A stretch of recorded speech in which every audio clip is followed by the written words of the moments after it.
NEET में जो reasons and assertion के क्वेश्चंस होते हैं उनको सॉल्व करने के लिए कुछ पॉइंट्स हैं यहाँ पर। पहला है कि आपको एनसीईआरटी की बुक खूब थॉरोली रीड करनी चाहिए और विजुलाइज करने चाहिए। मतलब कि जहाँ क्वेश्चन आया वो आपके सामने खुल जाना चाहिए कि हाँ इस जगह पर ये क्वेश्चन इससे रिलेटेड चीज़ें थी।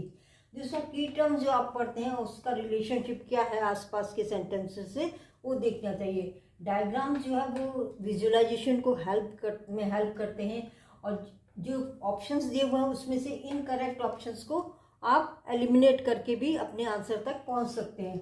और जो है जो असर्शन आया है उसमें बिकॉज लगा के आप जो है रीज़न का देख सकते हैं कि रीज़न सही है कि नहीं। जैसे यहाँ ये एग्जाम्पल्स हम लिख लेते हैं। पहला है question assertion, only one sperm can fertilise the ovum. तो सबसे पहले ये देखिए इसका आंसर यहाँ पर है। ये जो डायग्राम है ये रिलेटेड है इस क्वेश्चन से, तो हमने ये विजुअलाइज कर लिया।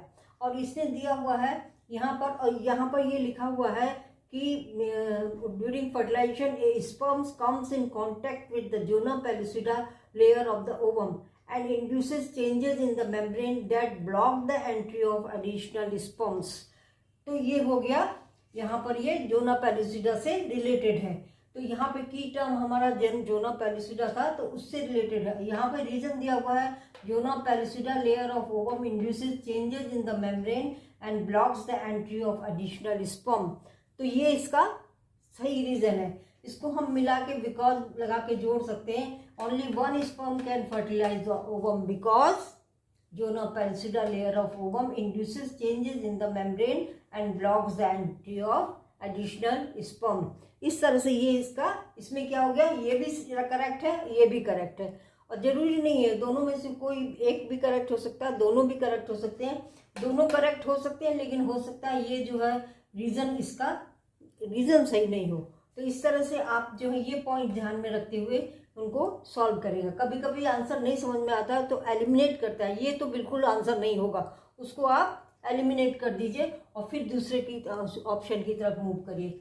इस तरह दूसरा क्वेश्चन है rupture of Graafian follicle and evolution या ओव्यूलेशन। ये जो है इसमें ये डायग्राम आपके तुरंत दिमाग में आना चाहिए, ये वाला। इसमें जो है ये LH का सर्ज होता है ये, और इसी समय यहाँ पर ओव्यूलेशन होता है। इसका मतलब जो LH जो इंक्रीज कर रहा है अचानक, उसी समय ओव्यूलेशन होता है।